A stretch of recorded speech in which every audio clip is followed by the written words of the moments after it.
본 영상은 세로 전체 모드로 보시는 걸 권장합니다. 안녕하세요. 세상을 그림으로 기록하는 타임툰 TV입니다. 이번 이야기는 김문수 국민의힘 대통령 후보입니다. 2025년 5월 31일 김 후보자는 29일 열린 경기 안산시 단원구 사회복지사 간담회에 이어 이날 강원 속초시 유세 현장에서 딸과 사위의 사랑 이야기를 하며 고 이건희 삼성회장의 막내딸 윤영씨의 극단적 선택을 언급해 논란이 일고 있습니다. 김 후보는 사랑이 있으면 다리 밑에서도 살 수 있다라며 이건희 회장 딸도 결혼을 반대당해 스스로 생을 마감했다라고 말했는데요. 이에 대해 누리꾼들은 본인 딸이 있으면서도 어떻게 남의 비극을 그렇게 가볍게 말할 수 있냐? 남의 가정사를 자기 자랑에 이용한 건 매우 무례하다. 대선과 무관한 내용을 굳이 언급한 이유가 뭔지 모르겠다. 등 비판을 쏟아냈습니다. 이 정도면 후보 자격 실격 이전에 이미 인간으로서 실격이란 생각이 드네요. 타임툰에선 이번 일을 한 컷으로 표현해 봅니다.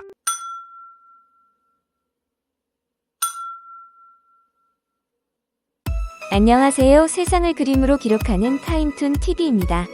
이번 이야기는 윤석열 전 대통령입니다. 2025년 6월 3일 윤석열 전 대통령과 김건희 여사는 제21대 대통령 선거일을 맞아 서울 서초구 원명초등학교에 마련된 서초사동 제3투표소에서 투표를 마쳤습니다.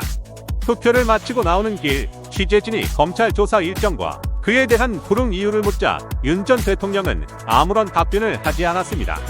여전히 본인은 잘못한 것이 없다는 태도를 고수하는 듯한 모습이었습니다. 하지만 과거 윤 전 대통령이 남긴 말이 있습니다. 우리 미래를 위해, 우리 아이들을 위해 언젠가 누군가는 해야 한다면 바로 지금 제가 하겠습니다.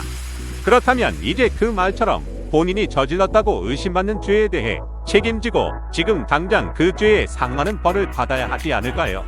이것이 우리 미래와 우리 아이들을 위해 합리적인 선택이라 생각됩니다. 타임툰에선 이번 일을 한 컷으로 표현해 봅니다.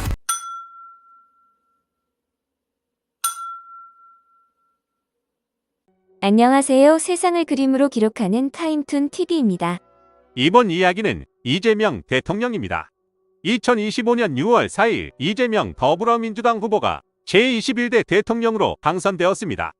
이 후보는 4일 새벽 2시 30분경 48.8%의 득표율로 당선을 확정지어 3년 만에 정권 교체에 성공하였습니다.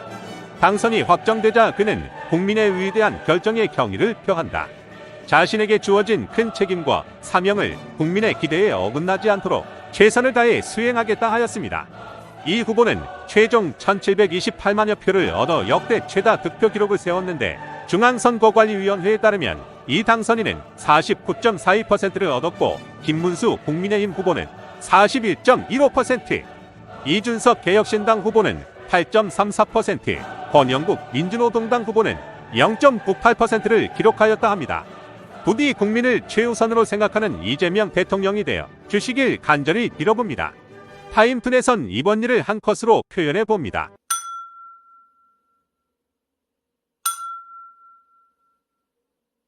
안녕하세요. 세상을 그림으로 기록하는 타임툰 TV입니다. 이번 이야기는 이재명 대통령입니다. 2025년 6월 4일 이 대통령은 첫 기자회견을 열고 새 정부의 인선을 발표했습니다. 그는 용산 대통령실에 들어섰을 때 무덤 같다고 표현하며 황량하고 텅 빈 분위기를 전했습니다. 필기 도구도 없고 컴퓨터도 없고 프린터도 없다며 직무 환경이 전혀 준비되어 있지 않음을 지적했습니다.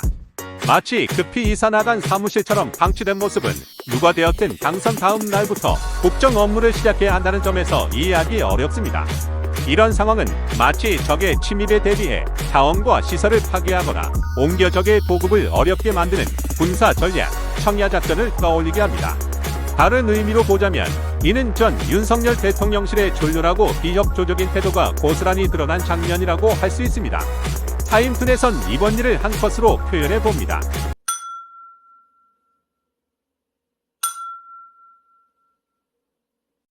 안녕하세요. 세상을 그림으로 기록하는 타임툰 TV입니다. 이번 이야기는 최상병 특검법입니다. 2025년 6월 5일 최상병 특검법이 국회 본회의를 통과했습니다. 윤석열 전 대통령이 세 차례나 거부했던 이 법안은 네 번째 시도 끝에 마침내 처리됐습니다. 국회는 재석 198명 중 찬성 194명, 반대 3명, 기권 1명이라는 압도적인 찬성으로 법안을 통과시켰습니다. 그런데도 국민의힘은 여전히 당론으로 반대하고 있습니다. 이는 과연 국민의 뜻이 무엇인지에 대해 전혀 관심이 없는 정당이라는 인상을 줍니다.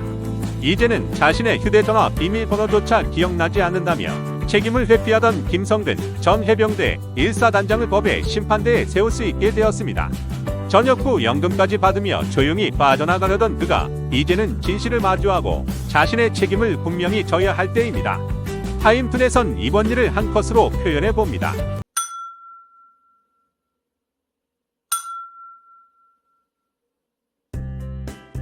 안녕하세요. 세상을 그림으로 기록하는 타임툰 TV입니다. 이번 이야기는 홍준표 전 대구시장입니다. 2025년 6월 7일 홍 전 시장은 본인의 SNS를 통해 국민의힘을 강하게 비판하며 대선 후보 교체 시도를 정당 해산 사유라고 주장했습니다. 그는 나는 털어도 나올 게 없다라며 비방을 멈추라 하고 후보 강제 교체는 반민주 행위이자 직무강요죄라고 말했습니다. 또한 기소되면 이들은 정계에서 퇴출될 것이라며 윤 대통령과 공모해 범죄를 저질렀다고 주장했습니다.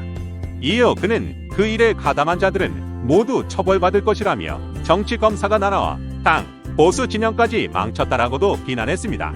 그는 국민의힘이 이제 회생하기 어려울 정도로 뼛속 깊이 병들었다라며 이념도 없고 보수를 참칭한 사입이 레밍 집단이라고 전했습니다. 모두 맞는 말이네요. 타임툰에선 이번 일을 한 컷으로 표현해 봅니다.